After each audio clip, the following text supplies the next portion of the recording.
They always say to tightrope walkers, don't look down. But occasionally we do.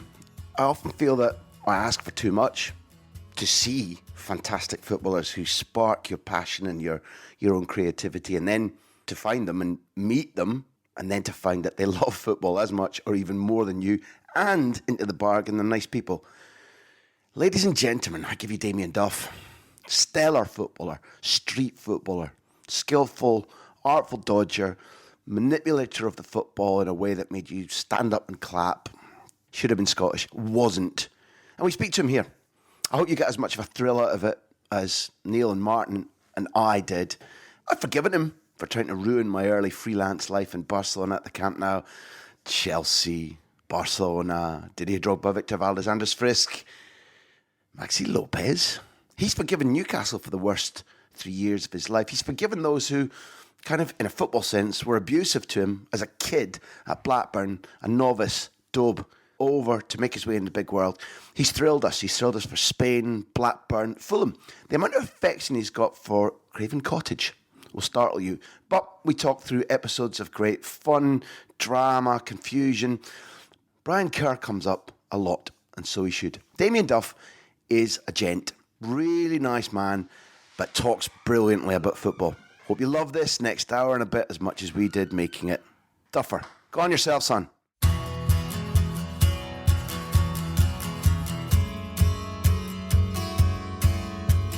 Damien Duff, we're in a hallowed place where you have made many worship. Lansdowne Road.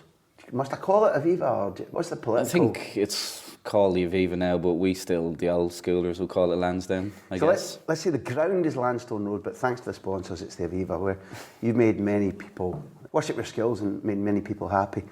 Anybody who listens to the big interview knows that, I get quite excitable about talking to talented footballers, so thank you. The first thing I want to do is to say Mario Melchiot to you, possibly one of the teammates that you spent least time with in your career. But when he was at Chelsea, he told me an anecdote. So we had a mutual friend, and he used to live in some mad boutique apartment, but it was like one of these modern ones down by Chelsea Harbour with quite skinny corridors. And because he'd grown up at Ajax, he would welcome Edgar Davids over every now and again to come and watch whatever. And the first thing they would do, according to Mario anyway, Mario, please God, make this not a lie and make it true, is that they get a big bunch of rolled up socks for a pretend football, get their shoes off, go in the corridor and play one-on-one against each other just to see who could flick and trick and whatever, in homage to Dutch street football skills. You'd have fit in that school of, I'm going to make the ball mine, I want to do things with the ball, I'm going to have fun, I'm going to be fearless. You didn't learn your skills in a plush Chelsea apartment in a corridor. Tell me how you learned your skills and when you knew that the ball was your friend, and how did you develop that? For me, it was just, I guess, repetition, hours, practice really. Like everyone, there's big talking points in Ireland now that there's not players coming through and it's down to coaching and what have you. But I got to Blackburn Rovers, who were then league champions at the time when I was 16. Not because of coaching or anyone teaching me anything. It was literally, like you just said there, just kicking the ball on the street against the wall, not even with people. Said I'd be probably a Billy No mates even sometimes. But listen, every day, just 1 hour, 2 hour, 3 hours, just repetition, dribbling the ball around the street. It sounds probably incredibly boring, but I wouldn't change for anything. Like you said, I think your love of the game, I think I can match it. I'm just so passionate about it. I just love kicking football, and as far back as I can remember, as soon as I could walk, and nothing's changed now. I'm recently retired 2-3 months, but for instance, last week I felt a bit of a weirdo doing it. I went down to the local Astro Park for a little five-a-side, but I went and I booked it on my own. Just bored one morning and just went to the Astro pitch and just had a kick about on my own. And that's 36, but it's still trying to improve my right foot, and I don't know what trying to improve for. I'm obviously retired, but just love of the game, just pure love. And that need to, I've asked people in interviews across my life, now that you're not a player, do you need to be near a ball, something like that? Because they needed maybe the competition, or they loved the wages, or they loved lifting trophies, but some of them are like, I need to be on the ball every couple of days. Yeah, well, our mutual friend Mendieta, I was obviously with him last week, and I said, do you not just miss kicking the football every day? And he goes, well, maybe at the start, but as time goes by, he's not too bad with it now, but I said, I'm obviously recently retired and I just need to be kicking a ball. And I said, it probably doesn't sound very exciting to people, but yeah, I'll go out the back garden, kick the ball against the wall for 10 minutes, just get my dose of it, and then probably back into the kids. Go back to that ball. As later photos will show, I'm significantly older than you. And it's not bad life, it's only age that makes me look so bad. I mean, apart from having little plastic balls, there's one I can remember, there were leather footballs in them days. So you had to ask for it for your Christmas or save up, but the smell of a well-worn wet leather football is just like, it's pure sex. Who gave you your first, well, not your first ball, but the ball you'd have grown up with, who gave you it, what type was it? Was it expensive? Did you have to save for it? Did you nick it? Because we nicked a few footballs. Yeah, no, I'd always be a good boy like that, well-disciplined, I guess, off me man and dad, but that fucking anything and everything, plastic balls, the ones you'd probably get down in Spar that go everywhere, yeah. Probably why my shooting was like that later on in life, but so I'd be with Shamrock Rovers now, the under-15s, and I see them come up with a new pair of boots even, I'll go out to them, I was like, enjoy that, because I remember they were the best days of your life. You get a new pair of boots off your dad, and they're laughing at me like I've 2 heads or 4 eyes or whatever, but I said a new boots or a new ball or a new jersey, just... It's what makes it. It should mean something, shouldn't it? Back then it did. I said, I think just kids are different now. They just maybe take things for granted. I don't know whether as many kids love it as much as we do. Hence, maybe there's not many coming through like there used to be. I don't know. But yeah, it's just, I said, an addiction, and yeah, it meant so much. It's a theme that's come up across all the interviews, but I was lucky enough to get a sit down with Gerard Piqué on Monday.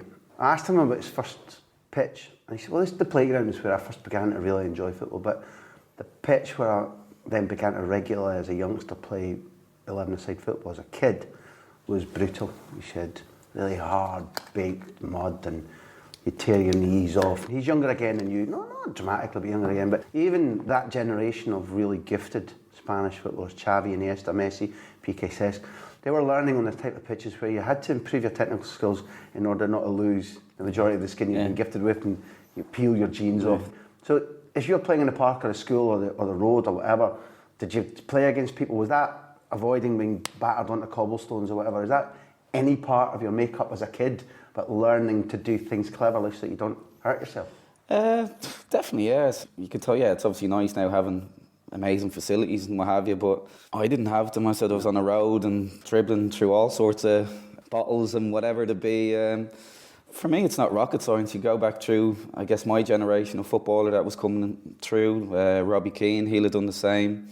Shay Given, Richie Dunn, they just spent all their time on the streets. And I tell the kids now, the lads I'd be coaching down at 15s, like, it isn't rocket science. I said, if they're coming up, a lot of them want to be professional footballers, they come up on a Tuesday and a Thursday, they have a game on a Saturday, but I'd be trying to tell them and make them understand that they need to do more than just 2 nights, and maybe they might get half an hour on a Saturday. They need to be at it every day for 2-3 hours. That's what I did, that's what Robbie did, that's what Roy Keane will have done, Liam Brady, go back through the years, Johnny Giles. It's not rocket science. What confuses me is that, whenever I go home to Scotland now from Spain, I've been away a long time, because of London then Spain now, it's like there's been a nuclear holocaust. There's nobody out in the parks, there's nobody out in the schools. Well, that's the thing, yeah. And you're like, it's seriously confusing. Yeah. And then somebody will say to you, well, maybe it's because there weren't big TVs or computers or whatever. All right, that's fine. Okay, maybe that's a temptation. The thing that you and I share, and that I'm glad you said, was this love of the ball, this need to be on the ball. You can have your computer or your TV or your girlfriend at a young age or whatever, even if you're trying to nick a bottle of cider out of your dad's cabinet, whatever. If you love the ball, that need to be on the ball can't have changed across the generations. I guess, I don't know, in a weird type of way, I'm probably lucky because I didn't have them distractions of PlayStations and phones, so I kind of never know whether, maybe it might have been distractions to me and I might love Facebook more than the ball, because I think that's the way it's gone nowadays. It's a different generation, the techie generation, call it what you want. Like, there's 10-year-olds, 11-year-olds going around with mobiles. Yeah. And mobiles are a distraction. Like, if I'm at home with the 2 kids and you should be playing with them, you'll find yourself on your mobile for 10 minutes. So they are a distraction. PlayStations, they're amazing. Like I said, kids, they want to emulate Messi and all, but they think they can do it playing the PlayStation. They actually need to be out on the road doing it, Doing what he did. Yeah. I don't know if I should call it cheating. Maybe it's professionalism, preparing for an interview. Okay. I spoke to Tim Sherwood this morning. I used to clean his boots. He made my life hell. You see, the reason I sort of said this in this way is that I wondered if the two of you would have different memories of that time. Okay. He said, apart from Damien's evident ability, he felt that there was a stage when you were homesick and your folks came over and Kenny Dalglish told him to go and have a long chat with your parents about, listen, this guy's a gem, he has to stay. What Tim remembered was, he said, apart from his ability, the fact that he was an absolutely fantastic kid, really nice, well brought up, good background, good family, made it all worthwhile. And he said in almost every training session he got lumps kicked out of him. I can't actually use the phrase that he used about it.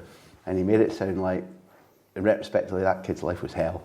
And he said, he'd go past you, he definitely made me look stupid in training quite a lot. He'd get a kick and he'd be right back up again. He said, bit homesick, slightly timid then, but hard as nails. He said, hard as nails.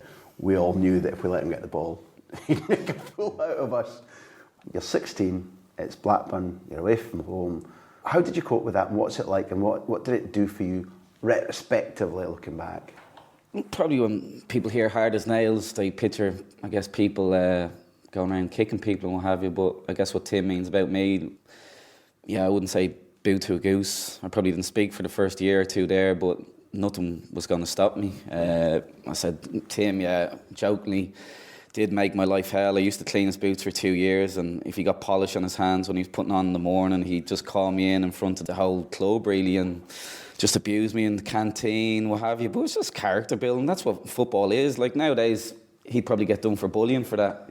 Whereas I was probably a bit soft, whatever, but I still wouldn't change it. There'd have been a time then when you'd have prayed to God for a big boulder to fall on his head so you could have a decent quiet day or two, I'm sure. Yeah, I know, listen, he made my life hell, but it was always with a smile and a grin, you know. And the fact that, listen, he was the captain of the Premiership winning team and he knew my name and he was always on at me. To me, in a way, kind of made me think that he thought something of me.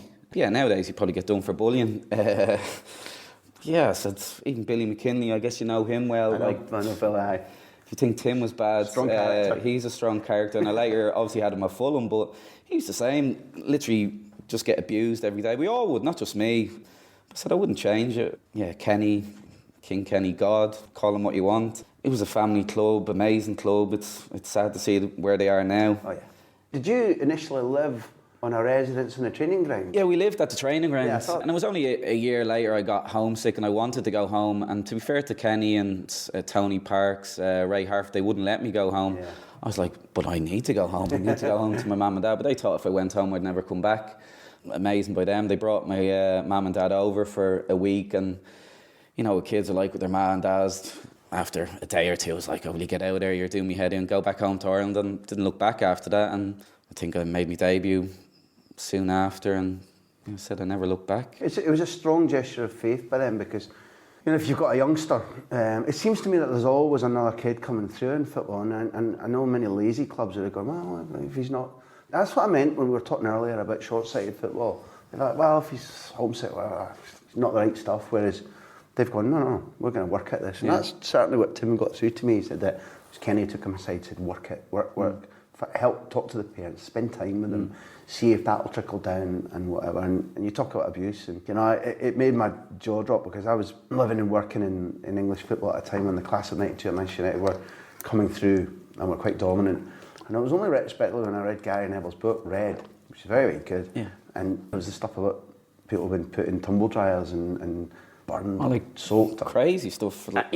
I wouldn't consider myself soft, and I'd have been very sort of chippy about that, and it might have broken me, and I might have gone home or whatever, but that's quite brutal. Even my friend that was on to him earlier, he actually never made a Kieran Ryan, but he lives just down the road from me now in Ireland, and we're married to sisters, and I remember they were called court cases, and most of the time you were found guilty, and the stuff that used to happen to him, it always seemed to be him for some reason, I don't know, but he had to get in ice baths with no clothes on, and they'd pour cups of urine in on top of him. And I said, now you'd, get arrested. You'd be something. Yeah, you'd have to get into a sauna for 40 minutes with all his clothes. It's mad stuff. But I just look at his character building. But I said now I think generations they're just a bit softer now. I don't know. Well, we've got just by fluke. I don't know the guy, but I was invited to a seminar last September by Aspire, this guitar sports academy. And Thomas Tuchel, the new Dortmund coach, was there. I've never met him before, but he spoke good English. And he made a brilliant presentation, so I made a point the next day of just getting 10 minutes with him. And his theme was that he's got where he is to follow Klopp at Dortmund because of his brilliant youth team coaching. And he's infamous for that. And at the time he said his trajectory was good at the clubs. I think it was Stuttgart and Mainz. That he argued for these talented kids, give them a good bus, give them proper kit, get the sponsors onto the kids and make sure that they've got the perfect... I want them to study the opposition the way that... I'd never do that now, he said. Spoiled. Yeah. Players come through with the ability to solve problems on the pitch. They're soft. He said, and this is him aged, I don't know what age he is, maybe he's still young, he's maybe late 30s, early 40s. He's like, if I would go back now, he said I would make sure the bus didn't work properly, there was no air conditioning in the dressing room, make them wash their own kit. So maybe the balance between sauna for 40 minutes and 5-star treatment, somewhere in the middle where you ask kids with talent to develop and to train and to work, but you test them as well, whether it's personal experiences or football experiences or patience or... Well, yeah, like I said, we do sessions, double sessions, whatever, but then we'd have all our jobs to do. Like, we lived at the training ground, and Alan Irvine, obviously, like, again, Kenny's a god to me in football terms, but Alan Irvine would be as well, amazing coach. Talented, eh? Talent as winger, so he obviously took me under his wing, but he was my youth team manager.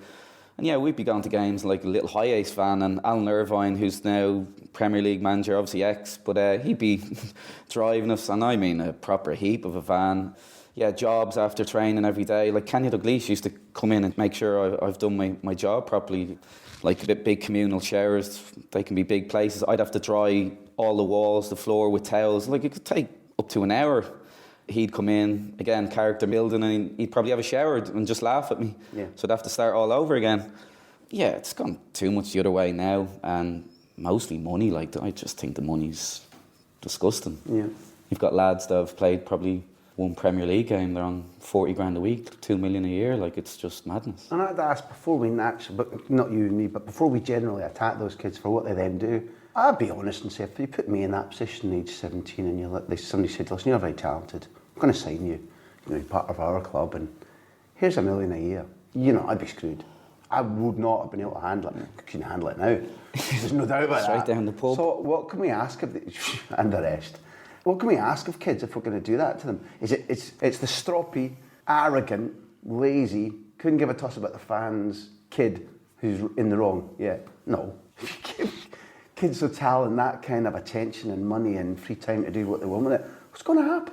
It's the football industry that's wrong, not the kids who go off the rails, I think. Oh no, I totally agree. First, there's no need to give them the money, but I guess if you don't give them, they'll just go somewhere else and get it elsewhere. Like, when they're offered this money, it's not right, but they're going to snap your hand off. I don't know. I know you said you would have changed, it would have affected you, but I think a lot starts at home as well. Like, my mum and dad, my brothers and sisters, my friends. Like, I've been fortunate to have earned an awful lot of money in my career, but like people say, I've probably changed. But I'm still the 16-year-old that went away to Blackburn. Never went to my head, was never bothered by it. I think it's common knowledge around Ireland that my mum has all my accounts and credit card. I'm still on pocket money. Mm-hmm. So I think a lot starts at home as well, the way you're brought up. That's wisdom. I 100% admire that. All I'm saying is, number one, you're a smart, better man than me, and I'm just saying, if I was now a 16, 17-year-old, not the Damien Duff who's been forced to work and clean boots and clean shirts and if I was a talented footballer at 17 with $1 million a year, because nobody does that anymore in clubs. Yeah.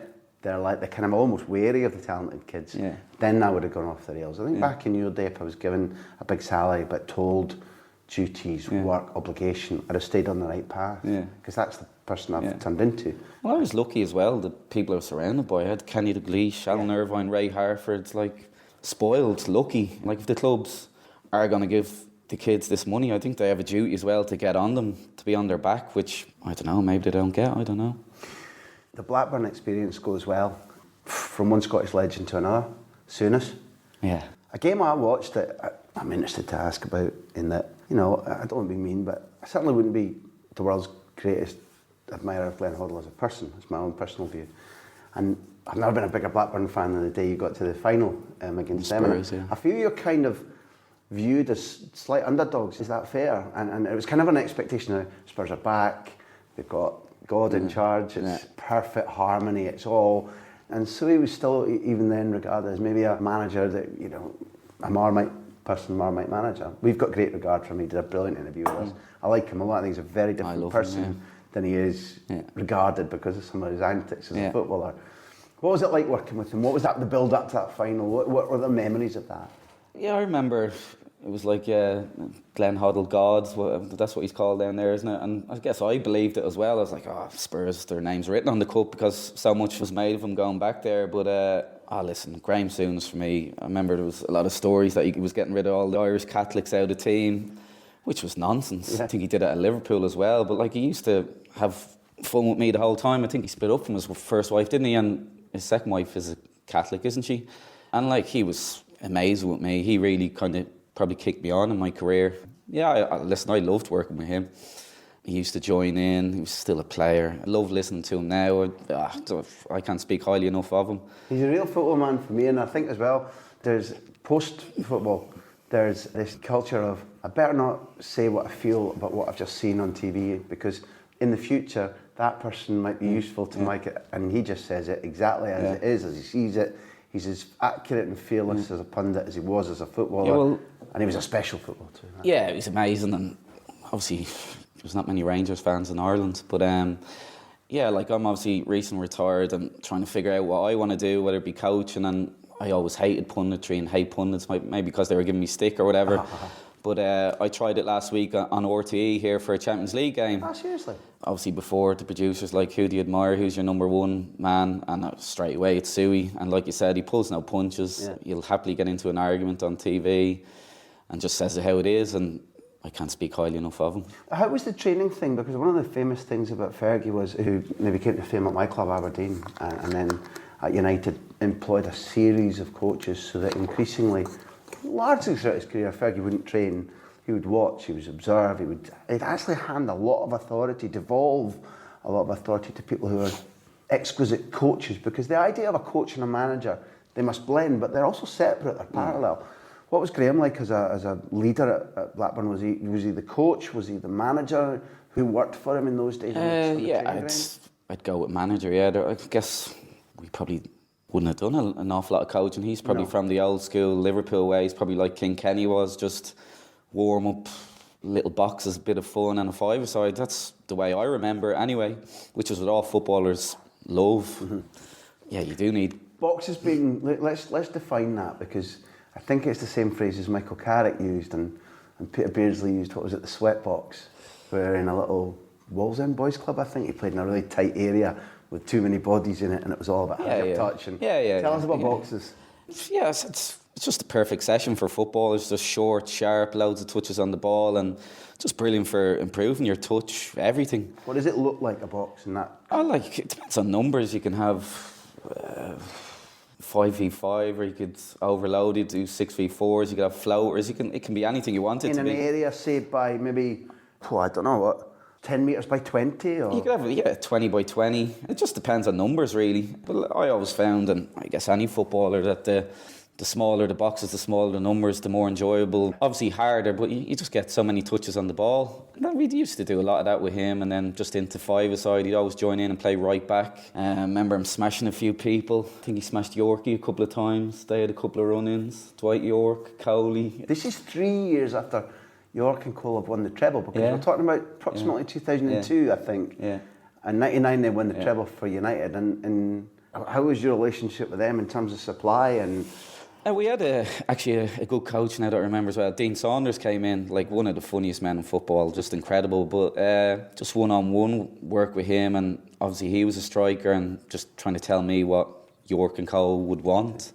But the wavelength they were on was incredible. Like, their legs was probably gone a bit, and I think they were only 30, 31, were they? But the little overs, step overs, just on a different planet. So it was amazing playing with them. Obviously, not even the twilight of the career, probably just before, but it's amazing signs for Blackburn back then. Does the final bring any memories for you at all? Or is it a blur? Because the Spurs final? Yeah. I remember the roof was closed. I think I played every 2 or 3 times I've played there at Millennium Stadium. The roof is closed. It's just like playing in a sauna. You can't breathe in it. It's so much harder to play in. I remember I nearly scored. Neil Sullivan pulled off a great save. I've had a couple of chances in cup finals now, the League Cup finals. I never managed to put one away. It always kind of grates at me. Never had the pleasure of playing an FA Cup final. But I think that was February time. We were hovering around the bottom of the league, and we just kicked on after that. Me personally as well. Yeah, because of the I don't know. Yeah, obviously we won the final. I remember being drunk for 1 or 2 days after that, and yeah, it was lift off then, and we rocketed up the league. Was that your first big trophy lift? Yeah, yeah. But all right then, in that case, probably I know the answer because professionals define winning differently than punters, romantic punters like me do. But I've always imagined, I think the first time that I ever was even become vaguely aware of you was because I've always enjoyed the idea of trying to follow young talents and see, one, have I got any ability to see them, to spot them? Yeah. You name it, blind not to spot your talent in '97. But then do they go on and so on? So, what was the experience of going to Malaysia with Brian Kerr's Ireland in the FIFA Youth Cup, World Cup under 20 it was called, it keeps changing its name, and then Nigeria? Because you went to 2 editions in a row, finished 3rd in Malaysia, and then you got knocked out in penalties to Nigeria. Yeah. I'm really interested in the experience of a still relatively young man going to these vastly different, strange countries. Malaysia was probably where I first, I guess, started to believe that I could mix it with the big boys. I remember the semi-final, played Argentina, lost 1-0, but in their starting 11, they had Cambiaso, Aymar, Riquelme. Like, it's just ridiculous, but like, amazing time in their lives. And if you look at maybe the kids coming through now, like, we don't even qualify for European Championships or World Cups or whatever. Like, back then we came 3rd in the world, which is just incredible. Then within 18 months after that, we won the European Championships at under 16, under 18 level. I said, we're way away from that now for whatever reasons. We're obviously talking about culture changes and just the love of the game. Now I think it's changed from back then. But yeah, 97, just, it's probably the first time, like I said, I believed. I came back and obviously people started looking at me, and Roy Hodgson just took me straight up to the first team, training with them every day and put me straight in. Obviously on the back of them performances. Like, was being in Malaysia and the long distance flight and the hotels and the temperature and the food, and I ask this because I know that by Nigeria, which is a tournament in which you do well, but as a nation you don't finish as high up the ranks as 3rd. Some of the Spaniards who have influenced my career in Spain went on to win it. Marchena, Iker, Xavi, Gabri, who's now the coach of the Barcelona youth team in the Europa, in the Champions League for kids.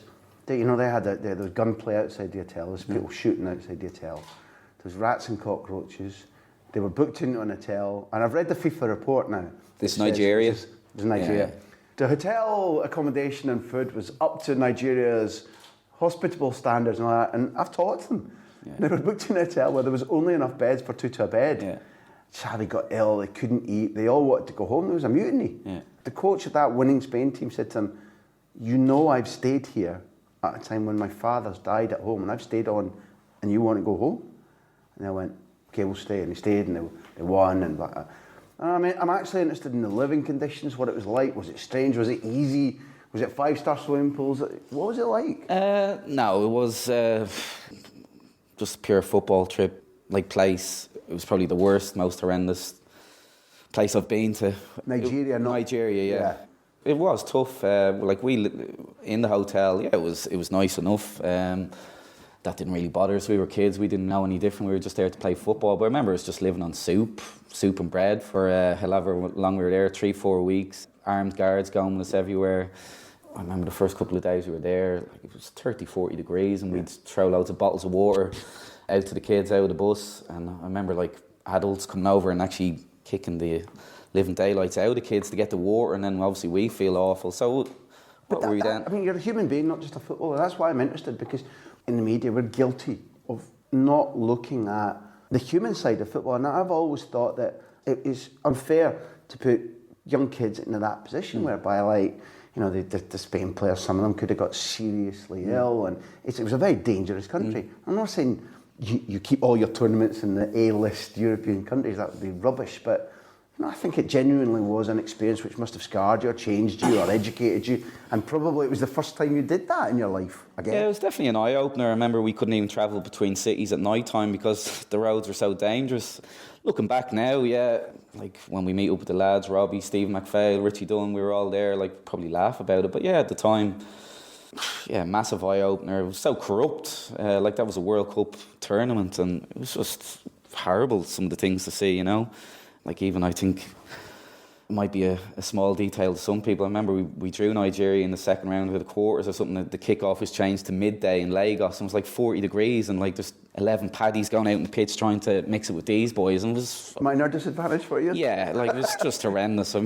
That's worse than your 40 minutes in the sauna with the clothes on. But I remember that night then, obviously there was no mobiles, no phones in the rooms or in the hotel back in the day. And I remember being distraught. We were going to a function. We'd obviously got knocked out that day against Nigeria and I was in the lobby and all the lads are piling onto the bus and I'm distraught in tears in the lobby on the phone to my mum and dad telling them sorry. Maybe it was because I was spoiled or lucky and from 97 Malaysia come third in the world and I was expecting to go do that again and I just felt like I let people down, you know, because Brian, that's the one thing, the passion he brought, it was there obviously, but he could always get an extra 10-20% out of us about being a proud Irishman and how your family and friends are back home thinking of you now. Yeah. Like we used to be in tears, literally going out onto the pitch. Side issue, but like how Brian Kerr is involved in underage football in Ireland is a disgrace. Well, we like to be, you know, one of the reasons that the boys suggested doing this is that we feel that there are hundreds of thousands of people who feel like you and I do about this. So we like to interact with the people who listen and who take the time to communicate with us. And Brendan Lynch, we're only going to give you 2 questions, but Brendan did say, what's the plan for the future now you're retired? And you've touched on a little bit maybe of analysis on TV, which would be great. Please say you'll go into coaching, but will you please get Brian Kerr back involved in the game in Ireland? And I take your point, there's an equivalent because the current people, the last 2 generations of board at Barcelona, can't stand the sight or the sound of Johan Cruyff. Brian Kerr would be about the same. If you look at everything you said before about, it isn't just generational change, that era when you would consistently outperform the size and demography of your island in world and European tournaments. Brian Kerr was the linchpin of that, wasn't he? Yeah. I have to be careful what I kind of say now, no, you know. But talking myself and yourself earlier about love of the game, like Brian Kerr's got that. I just can't fathom how he is not involved in Irish football. He's on Setanta TV and he does a bit of radio. Mm-hmm. You name any footballer in the world, he'll tell you about them now. His knowledge of the game is second to none. His passion. If you go ask Robbie or any of the lads that were with him, it's obviously because then he went to the senior team and he didn't do so badly in my view. No, listen, it was us. I think he got us to 12th or something in the world, which is our best ever. Yeah. It wasn't for 2 last-minute goals, I think, against Israel home and away, which has nothing to do with him. We would have won the group. And I remember, I think John Delaney came in as chief exec, just got him out straight away, wanted his own man, Stan, and he hasn't worked for the FAI since. Why don't we do 2 questions in a row? Because I'm going to go to a very painful subject on which we might disagree after this. I'm not trying to soften you up, but Norman Burns asked a question here. A great and 100% true anecdote. Damien attended De La Salle College in Dublin, which at that stage was predominantly a rugby school. Yeah. And a mate of mine, Tom Lee, was the main rugby coach. At one point in his early teens, Damien was playing rugby very well for the school, and soccer very, very well. Like a lot of young lads of his age, he was unsure about which sport he should pursue longer term, so he turned to Tom Lee for advice. And Leo's famous response, about which he still gets endless stick, was you should definitely stick with rugby because you've no chance of making it as a soccer player. I'm sure Damien would at least remember the conversation, if not the specifics of the answer. Is any of this true? Yeah. I started playing for football clubs. I was under 10, so I did 10, 11, 12, and I took a year out under 13 to play rugby for De La Salle College, and yeah, I was pretty good, if I do say so myself. But listen, which position? Full back. It's a stupid question. Could have been out half, I think. Maybe. Yeah, I just fancy myself being the man, kicking and dodging and whatever. But yeah, listen, I just love football too much, and everyone was starting to, get a bit bigger than me and stronger, and I didn't really like the rough and tumble bit of it. Tom, yeah, I think he's still there. Probably went down the football route to prove him wrong. I remember my career guidance teacher he was a manager in the Irish League here. Dermot Keeley, would you remember him? I don't. He played for Shamrock Rovers, what have you. So my parents obviously had to go in, and I obviously fill in a form what you want to be, and everyone's putting, you know, lawyers, solicitors. I obviously put a footballer, and he goes, he's mad. He has no chance. He has no chance of making it over there. Listen, things like that, when people give me negative, always spurred me on, to be fair. I shouldn't always be backquoting our podcast, but they've been so much fun. A couple of weeks ago, we spent time with Frank McAvenny. I don't know how well you remember Frank, but good striker. Yeah. Nearly won the title of West Ham. Suffering with flu at the time, and he told us a story about how Bertie Auld, one of his legends, because Bertie won the European Cup with Celtic in 1967 against Inter Milan, was a coach then. He saw Frank playing in a trial, and I think subbed him on and then subbed him off again. He said, "Listen, son, you'll never make a footballer." To Frank McAvenny, and Frank said, just as soon as I heard him say, I ducked my head under the bath because it was post-game, and said, right, that's it, I'm going to make it. Dick had turned down the Beatles, so, you know, people get things wrong. So neither Dermot nor Leo were going to hold responsible for getting this one. You are Ireland's Beatle in football terms. Yeah. No, I'm allowed to say that. You don't have to agree, but I'm allowed to say that.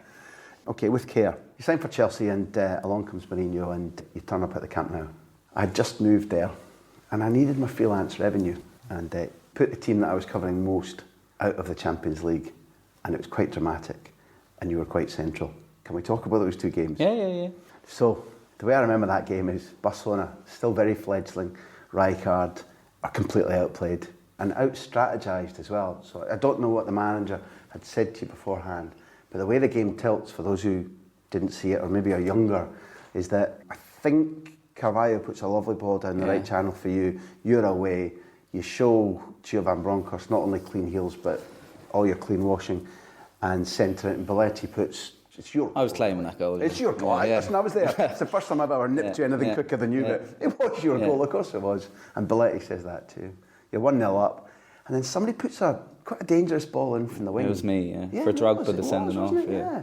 For Drogba to flat out assault Victor Valdez. Now, I'm only being provocative. And he gets sent off, and it's a big old row, and Jose Mourinho says at the end of the game, Frank Rijkaard went into the referee's room and whatever. How did you guys, as a team, as a group, build up to that game? What was it like approaching the Camp Nou for the first time? First time, yeah.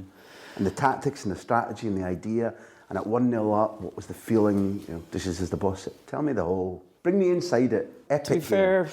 I can't And remember. you know it's going to a very good part two for you. Eh? You know where it's going to end up. To be fair, Mourinho wanted Barcelona, and we all thought he's fucking crazy. Like, we were flying back from, I think, Moscow. They were in a group. Maybe we just topped their group. And the lads were just having a bit of crack with him. We're like, who do you want in the second round? And he goes, Barcelona. And we were like, are you for real? Like, and he goes, no, simple. We stopped them playing, and they let us play. And it was as simple as that. I remember leading up to the game then, I think we lost in the FA Cup to Newcastle a couple of days beforehand. 1-0 maybe? Yeah. Up there? Yeah. I had a knock. I remember him telling me I was playing, but I remember him playing a few mind games with the press. He named a totally different team, and he goes, I'm going to do this later. He pulled me aside. You are playing tomorrow, but I'm going to give them, I think he said Good Johnson was playing ahead of me. So when he did name the team on the TV, I started believing then. I thought, maybe his idea is playing. So then I thought, why? I'm not playing. So I kind of had to wait 24 hours for him to name the team, and lo and behold, I was in it. Yeah, for me, like every young child, you talk about teams in England, but to go and play in the Nou Camp, like dreams come true stuff.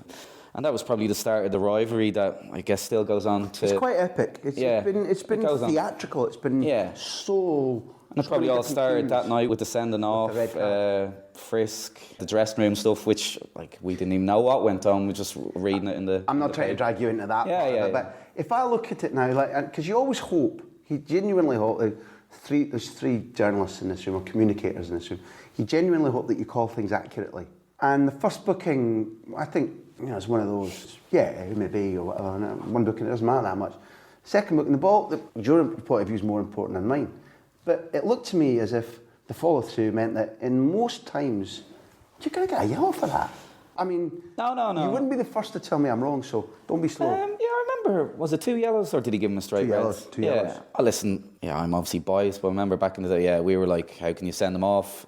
And to be fair, like I call it the dark arts of the game. Maybe other players don't know it so well, but was it Valdez in goal? Yeah, it was, And he's rolling around like he was being shot. Like, I think you have to do it nowadays. I see Mourinho if a player didn't do that, he'd have a go at him then. That's the way the game has gone. It's just a small detail. Yeah, be wise, be streetwise.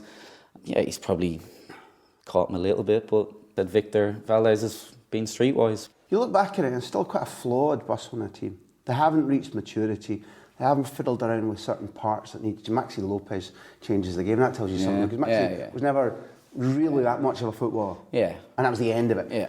And so there's a bit of bad blood, and the first we hear of the Frisk thing is the media covering it. We go downstairs, and the press chief, I think, was Simon Greenberg at that city. He comes out, well, nobody from Chelsea will be talking. There's been an incident, and we're in the half, and off we go home. Oh, well, fair enough, that's okay then. And then comes, I don't know if it was a week later or 2 weeks, whatever. So before we talk about goalkeepers again and Carvalho for the fourth goal, was that anger? Those first sort of 30 minutes, was it Barcelona's ineptitude? Was it better tactical planning by Mourinho? Because what was the adjective you'd reach for now? It's a bit like a typhoon, a hurricane. You know, Barcelona were made for a chunk of time to look third division. Yeah, what was it, 3 goals in 15, 20 minutes, I think. I was just going back to what he said earlier.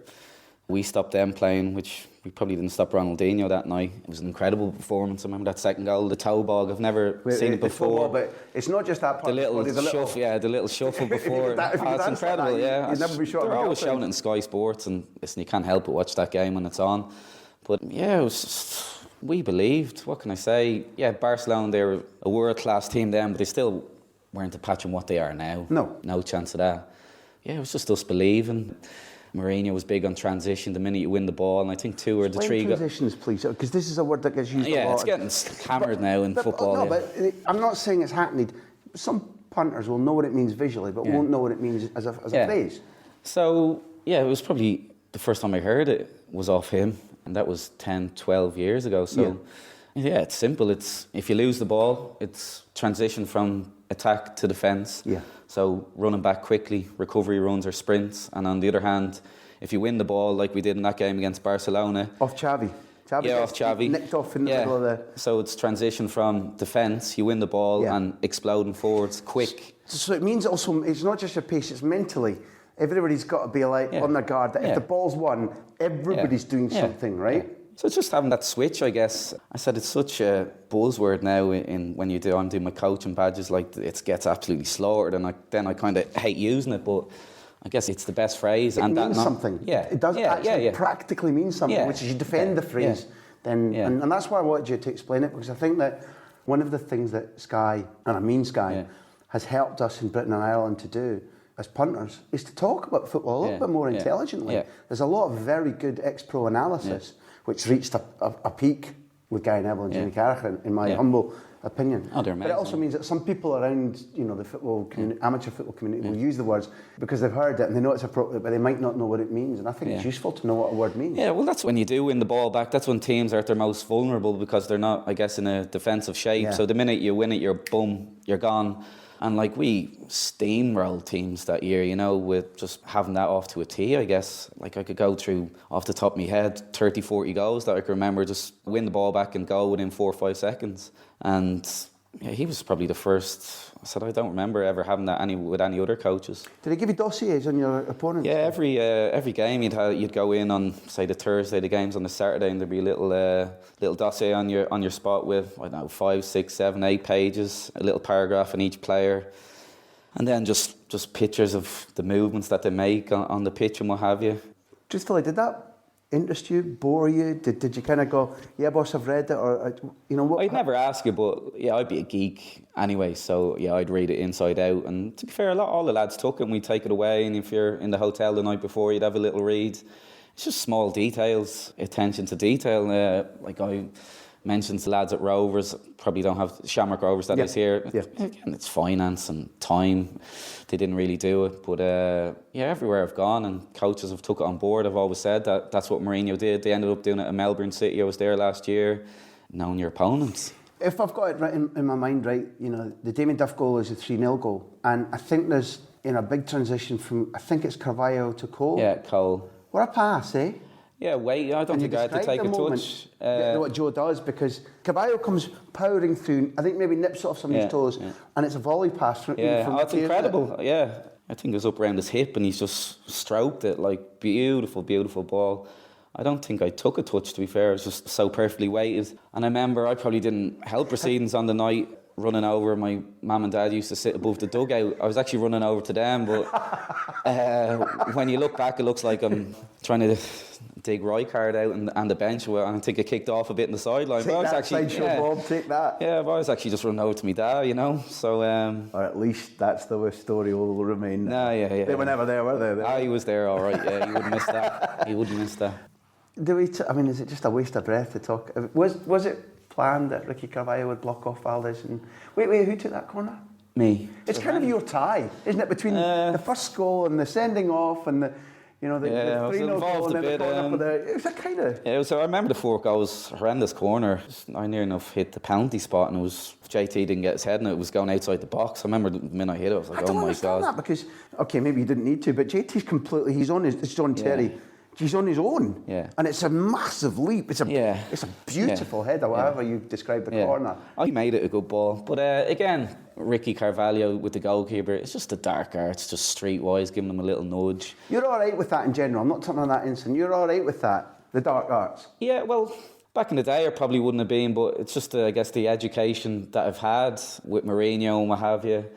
Yeah, like when I'm coaching out of 15s or whatever, and there's like young kids, and I'm never telling the kid to dive, but like if someone clips their heels in the box, and I'm careful the way I do say it to them, but like you have to go down and get your penalty. There's no rewards for trying to stay on your feet, you know, and you stumble. I've seen people miss goals because they've gone, no, I want this, and then they fall, and then trying to be too honest. You're going to get a lot of grief for that as well. Yeah, honesty doesn't get you very far in football. I think you need to have that streetwiseness, call it what you want, bordering on cheat. I don't know whether you can even call it cheat. I just think it's clever. I think you can hone your instincts. He said, not playing with words deliberately, but I remember, albeit I'm not a fan of him, I'm self-aware enough to know that almost every good footballer who's coached by Glenn Hoddle said it was a good experience, and that England lost maybe a tournament-winning manager. There's certainly somebody, and he told Mike Calloway very early on, so you're fast and you can finish, but run across the last defender. But I think the rugby thing is run straight. Yeah. But in football, it's like once you're away, just make sure that as long as your angle for the finish is okay, and if they cut them off, and then what happens? You know, the world stops in 1998 in Sinetian, I think, against Argentina, where he's run away and scored that brilliant goal, but he's also run away, got in front of the defender, lo and behold, Bush, then you go penalty. And that I think is where the bridge between like honourable play and do it the right way and then dark arts, maybe if you put yourself in a situation where somebody's going to do something and you feel a touch, then obviously you go down, Yeah. It's good enough. Winning is winning. Leaving Chelsea was a mistake, Yeah, but I'm just a stubborn Irishman. Nothing's ever changed, really. Yeah, I do look back and I was like, just stay around and fight like you've always done for your place to make it, I guess. I don't know. I remember when I left today, Jose just called me into the office. He goes, you know, if you're fit and playing well, you play my team every week. I was just, whatever, good luck, I'm out here. And it was just really because I think it was the last 3 months of the previous season, I was in and out of the team. And to be fair, I wasn't at my sharpest. I remember having a few problems, calf, Achilles, what have you. And I wasn't even making the bench on some games on the run-in. And that hit me hard because I just loved playing football. And when I look back, I should have taken a step back and gone, get yourself right and get back in the team. But I was just so distraught.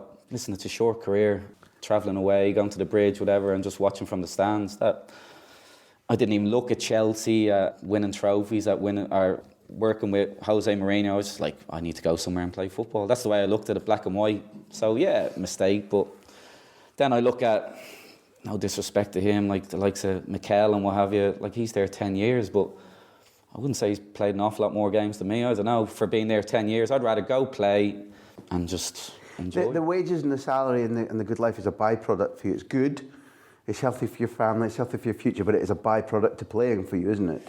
Yeah, like I went to Newcastle, I said, there's obviously an awful lot of money in the game, but I went, took a pay cut, just wanted to play. Like I never get involved in negotiations with, just let my dad and advisor or whatever go in, and I just hang around, just wait to sign up. I wouldn't even ask how much I'm on, and I'm not bullshitting you there when I say it. That's fact. It's just love of the game. Was it a mistake? Yeah.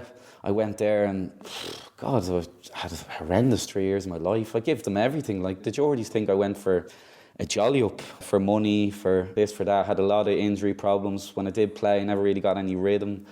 And my God, like, you talk about Tim Sherwood, Billy McKinley abused me earlier. Like, that is character building up there. That will make you or break you. Like 52,000 every fortnight. Just like I laugh about it now, but my God, just screaming how they used to hate me. Yeah.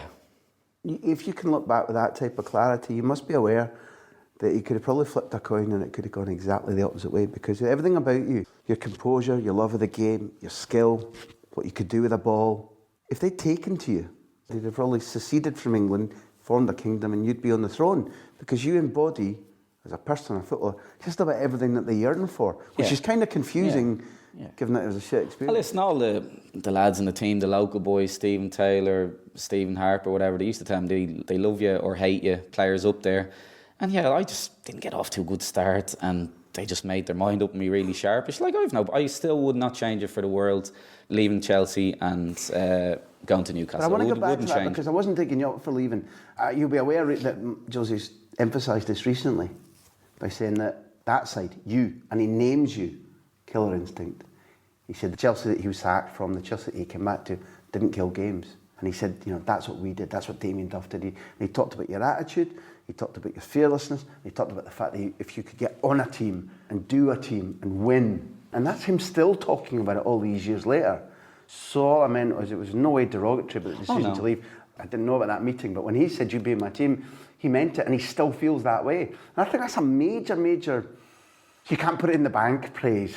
And I think maybe through your career that's not been the thing you've sought most, but it's pretty sincere, it's pretty serious praise from him. Yeah, I said, for me... I could put you in a situation you don't like. No. I just said it and I've done it. Yeah, listen, for me, I love the man. Like, yeah, in the end I said, listen, good luck, I'm out of here. But listen, the best 2 years ever working with him, just... Was it fun on a daily basis? Yeah, he's a funny guy, for starters. But like, coaching, training sessions, unbelievable, like frightening.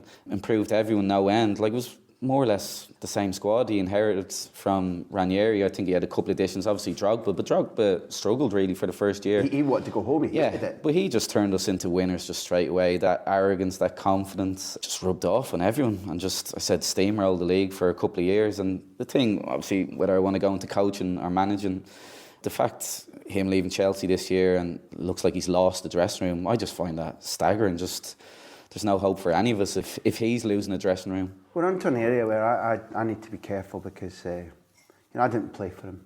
If the people who play tell me it correctly, then maybe there's been a change in the man, a change in him. Yeah. That, as phenomenal as he is as a human being, nothing in his attitude to playing and to life and also the dark arts. Sometimes if you wear the Lord of the Rings, if you wear the ring too long, it corrupts you.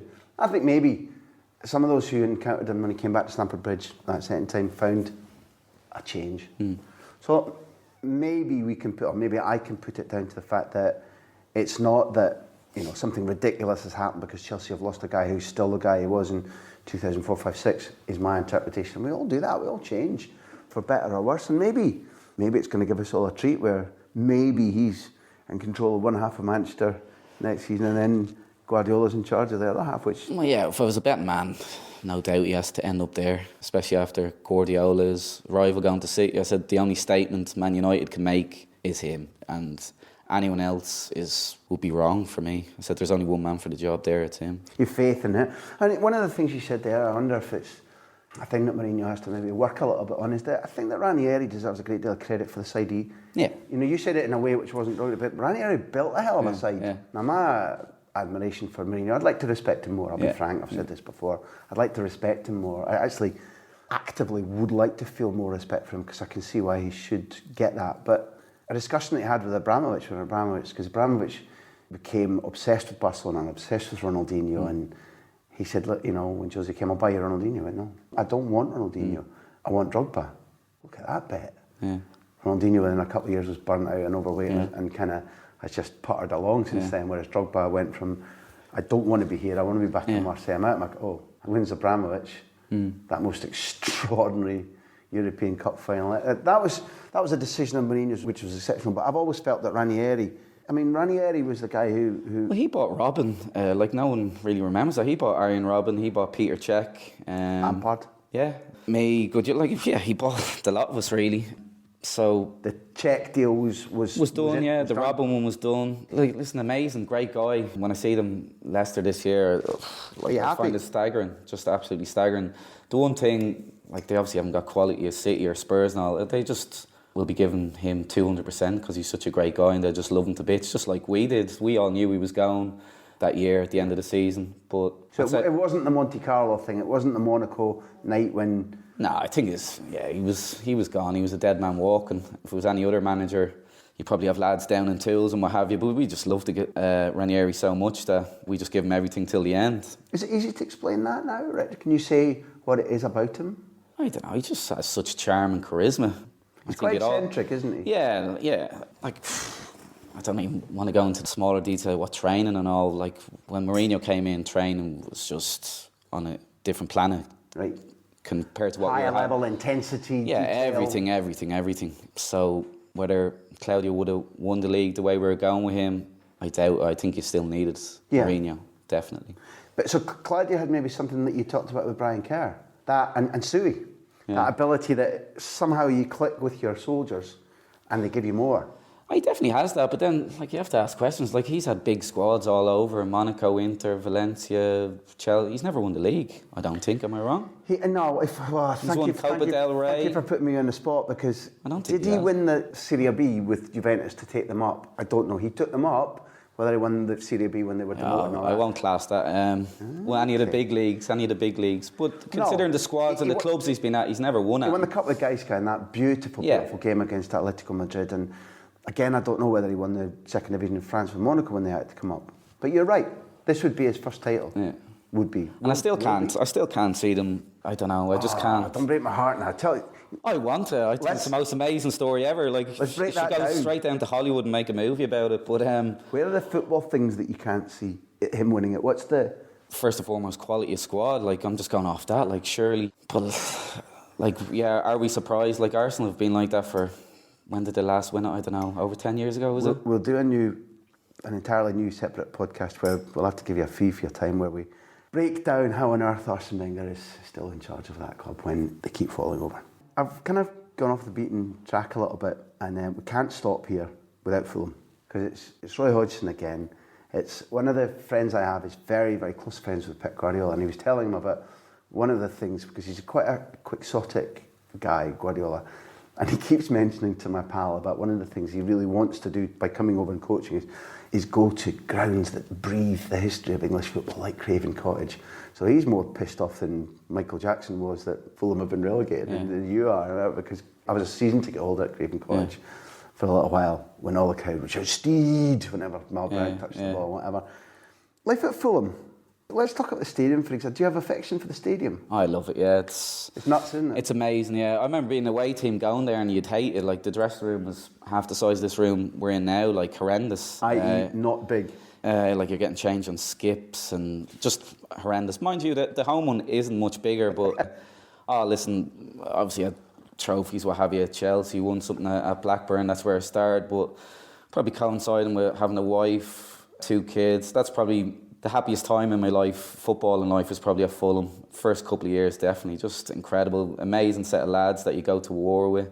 Craven Cottage, such charm, I don't know, it's just... That should matter to us. I think rather than just turn up, take your £200,000 a week, play quite well and sort of play in a soulless role... Yeah, that is a beautiful part of the world as well. Like, listen, I'm going to venture out here. I don't know if it matters to you, but when I moved to Barcelona, I did choose between Madrid or Barcelona, and part of it was the influence of Steve Archibald. Went to Barcelona, played for Aberdeen, but I need to be near water. I actually need to be near water, and Madrid's got a fishy little river that doesn't count. And when I was there, like living by the Thames and being near the Thames, it's just such a magnetic, hypnotic, historic, beautiful river. And it's kind of like, when you see it out the corner of your eye, you feel like it's going to flow into the stadium. Yeah. It's that close to the bottom of the stand. It's epic. Yeah, I think they were planning on building an extra 10,000 on top of the Riverside stand, but I think that'll be put by the wayside for now. Again, like Blackburn, just so sad to see them down there, but for me, they brought it on themselves. The way they ran the club for the couple of seasons before they got relegated, they're a squad of 20, and like I'm talking 10, 11, 12 loan players were coming in every Christmas, then the start of the season, so they were dicing with death anyway. So they brought it on themselves. I'd have no qualms about that. How did you end up there? What was the actual moment when somebody said, listen, do you fancy Fulham? Yeah, it was probably me chasing a move away from Newcastle. I scored the goal that sent them down. Like, when that went in, I was just like, my God, I can't put nothing more into this. And I don't know, like, I'm a big believer, going deep, like the law of attraction, just positive. And, I like that, yeah. And me there, I guess I was there, 3 years? I'm like, fucking, this is awful. I need to get out of here. It's so bad. I'm not enjoying it. And eventually, I just brought it all up upon myself, and I said, scored the OG to send it down. I thought, what the hell?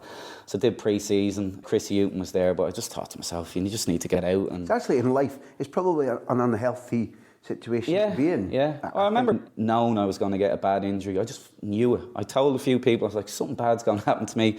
I'm like, I think any walk of life, in any job, you just bring it upon you. These positive people that go out and are amazing, it's because they're positive and it comes back to them. And I ended up getting a bad injury about 2 weeks later. I was out for 10 months, dislocating my foot. I was just like, you need to sort your head out, me.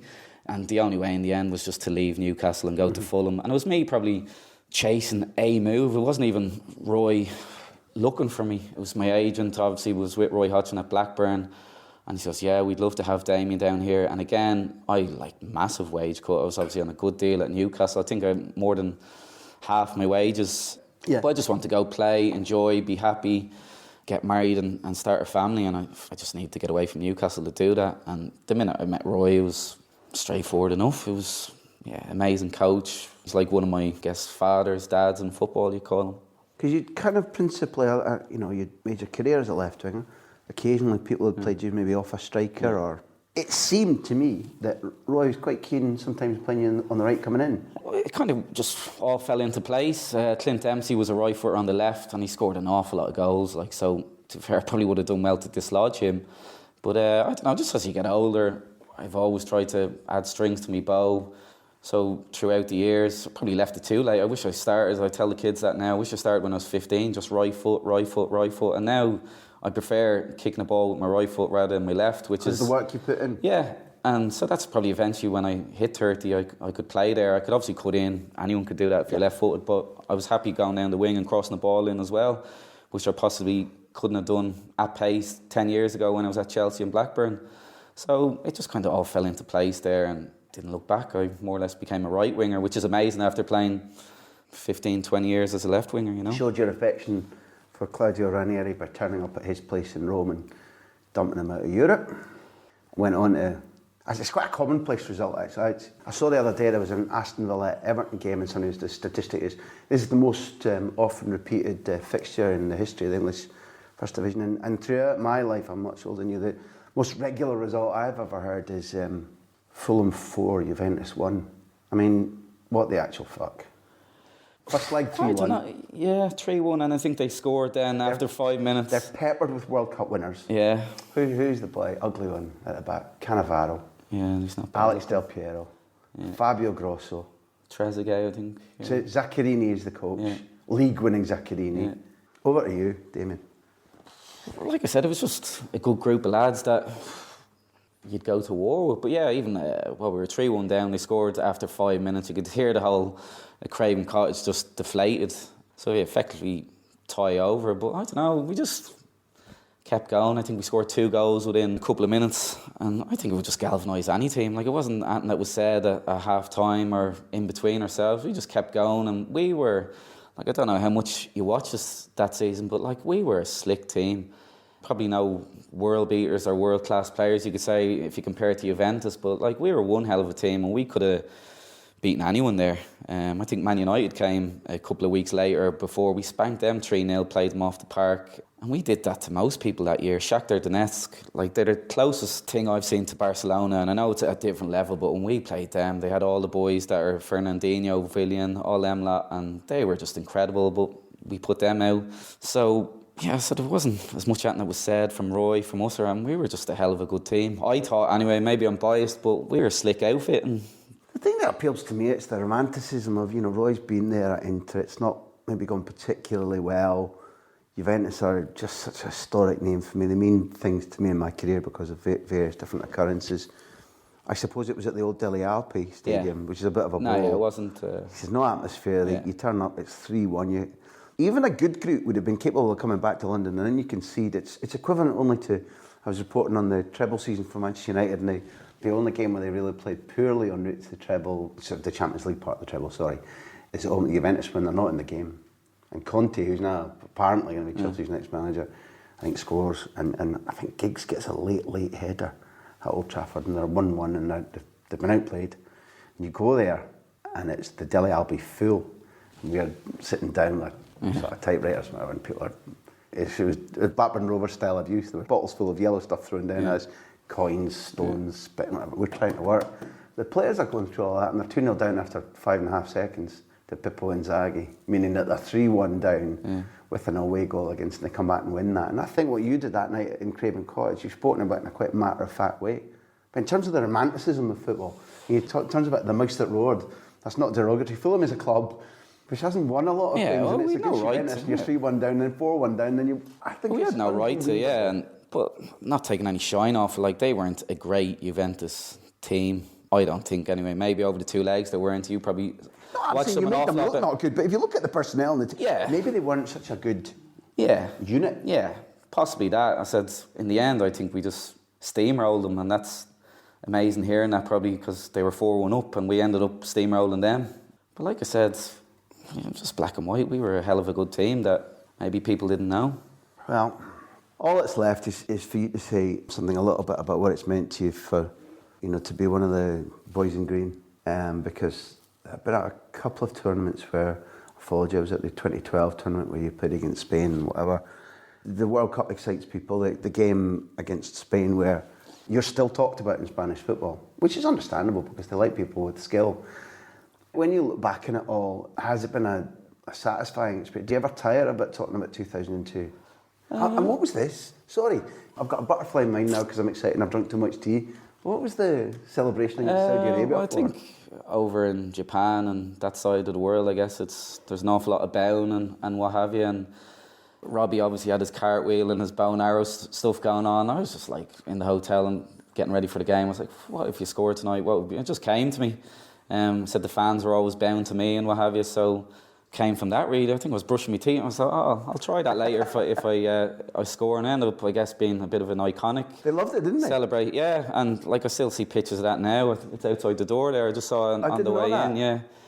There was something on social media yesterday, I'm not on it, but the lad sent it through to me for my birthday, reminiscing, saying happy birthday, Duffer.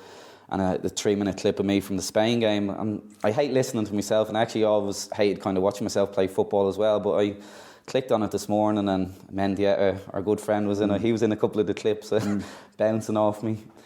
I didn't realise I played that well, I guess. Because you were just doing what you did? Yeah, what I do, yeah. Like, I guess it's a blur. Like, I saw that clip for the first time about 6 months ago, and then obviously watched it again this morning. I can't remember the stuff I did. I was like, wow, bloody hell. That wasn't bad, but So can you imagine what people watching it who aren't you, who are going, okay, now that's... Yeah, I guess so. I guess it's still talked about now with Irish fans. Listen, the 100 most proudest day, I know it sounds cheesy, but like it's talked about Brian Kerr earlier, we'd be in tears, going out on the pitch. Like most national anthems, I was in tears, There's just no better feeling in life. I wish I was put a bit more, I guess, performances that I did against Spain. Maybe delivered a few more of them, I don't know, but sometimes you have to listen to the body, and like my body's fucked. To be brutally honest, I've had 9 ops, 4 of them probably major surgery, so the fact that I got to 36, I've been lucky, put in a good shift. But the World Cup and Spain and the Bouds, look back at it. They weren't kind of revered the way that they've become because they were still viewed as the talent with a crystal jaw, really. But boy, the origins of what would become a really dominant Spain side was there. When I've talked to the players about 2002, they know that they got through by the skin of their teeth there. And I think that one of the things that they liked about your skills was that it was nerveless. It was what they liked to have. Spanish football culture, still, not every part of it, revolves a little bit around the concept of the man in the cape against the bull.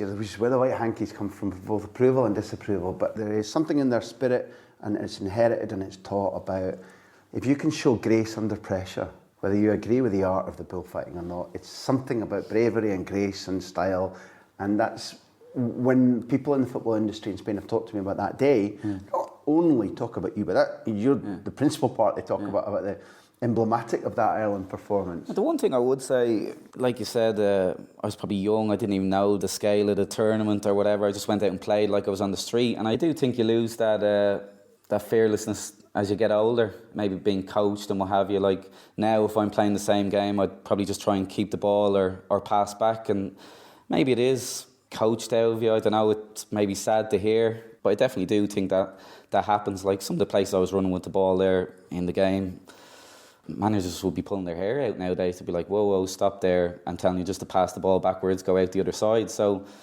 possibly a bit coached out of me. So yeah. You learn repercussions as well. Yeah. If you love a club or you're in a club, you go, oh geez, that mistake cost me. It's horrible like for example, before we sat down with Chris Waddle, we considered about, because if you ask, you've proved that you're in the Chris Waddle camp. Often if you ask a sportsman or woman about their art, they might not be able to explain it because sometimes it's innate or they've developed it without thinking about it. And maybe it's actually quite useful to develop it without thinking about it, because it takes that pressure out of your head as well. Sorry, just to interrupt. There's a winger at Rovers now and he's got a lot of ability and all, but like I struggle coaching him because I don't know how I did it. So like you said, it's innate. I just kind of taught myself on the street. I don't know how, it just kind of happened. And now, like, when the manager asked me to go work with him for 20 minutes, I'm walking across thinking, I don't really know what to say here because I don't know how I did it. So if I don't know how I did it, fuck knows how I'm going to tell him. Well, I don't know. Like, for example, I'm not doing this in any way to be embarrassing, but the fortune of my timing and some of the people who employ me have allowed me to speak at length with Messi several times. Yeah. He doesn't thrill to talk about football. He will, and he's got better over the years. Yeah.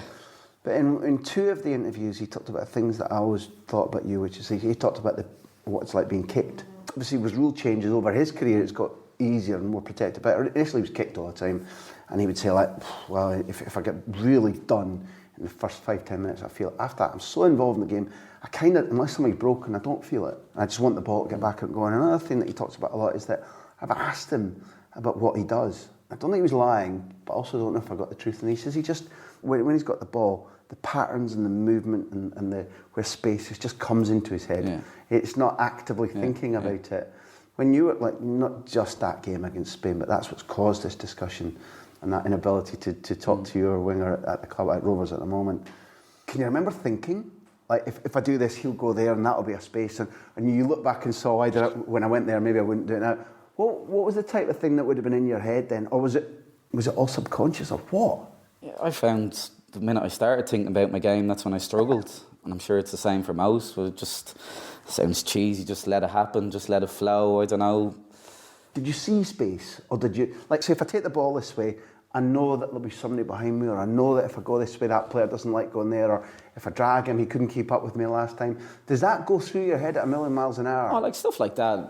Like you mentioned Van Bronckhorst earlier, like most people, to be fair, are probably quicker than him. So stuff like that, yeah, I'm going to run him every time because he can't catch me. I think Newman, he was the same. I remember playing him here. Big Arthur for Holland. Yeah. Was he in that Barca as well? Did he not go to Barca? No, he's Ajax. He'd been. I thought he went to Barca for a while. Maybe I'm wrong. But stuff like that, when you know you've the legs on I'm going to run him every time. But I don't know, all my flicks, tricks, movements was just happened, and subconsciously I don't know how, and that's why I say I find it hard now to relate to the kids probably a bit. Well, they're lucky. Speaking of the kids, your training session is probably halfway started already.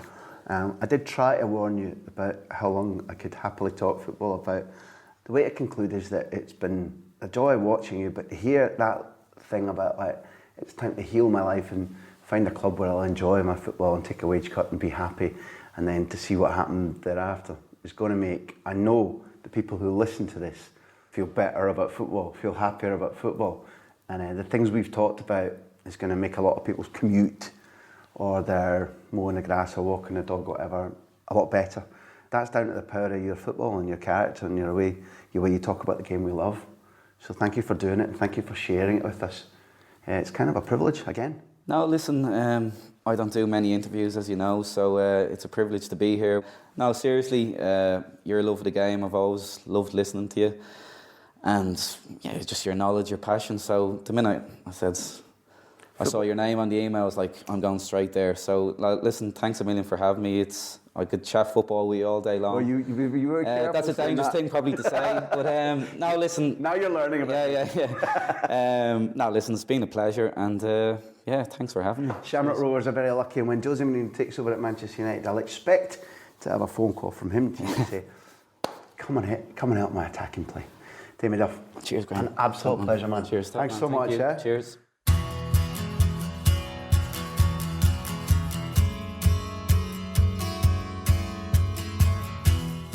I think the only proper way for me to respond to that kind of end to the big interview is, oh shucks. I was kind of embarrassed, but also glad that the work we did at Sky on Revista, trying to bring the background, the details of Spanish football, La Liga, the excellence over the last 15, 16 years to the UK and Ireland, it mattered, it worked, and Damien Duff was chuffed with what we were doing, and that makes me proud. What a talker, what a man. I hope you enjoyed that. I hope you loved it. The big interview continues to go from strength to strength. We reckon we're well over 2 million listens and downloads now, thanks to all of you. But I'll never tire of saying this. So you hear it every 2 weeks, but you matter. You saved us. You backed us on Kickstarter. And several people, some of whom I've named already, said we'll pay extra for a shout out. Here's the shout for Callum Waite and Dave Bodymore. Callum and Dave said, we'll go the extra mile. We'll pay hard-earned money to try and save the big interview, to make it continue. I hope, Callum, Dave, that it was this type of interview that you thought of when you were shelling out your hard-earned cash. We love you. Love and kisses. Thanks. I need to say as well that Backpage came up with the creativity and the thought for this and backed it and pushed it and made me do it, and they're clever. We produce it jointly. Neil, Martin, me, Graham Hunter. Join our mailing list, get the news about the podcast, your chance to put your questions in. We had a couple during this one. There'll be a couple more next time as well. Sign up to grahamhunter.tv. It's our website. It's free. Get your name in the mailing list. You'll always know first who the next guest is. You'll get the podcast sent directly to you. We'll be in touch with you. You'll be in touch with us. The show's edited by Alex Adie at Audio Boom. She does brilliantly. Our theme music is by the massively talented Beer Jacket. Go out and buy a couple of his CDs. Go and listen to him live. He's a talent, proper talent. If you like us, rate us on iTunes or wherever you get your fix. I mean podcasts. Thanks for listening. I'll say it again. We love football. We love you. Adios.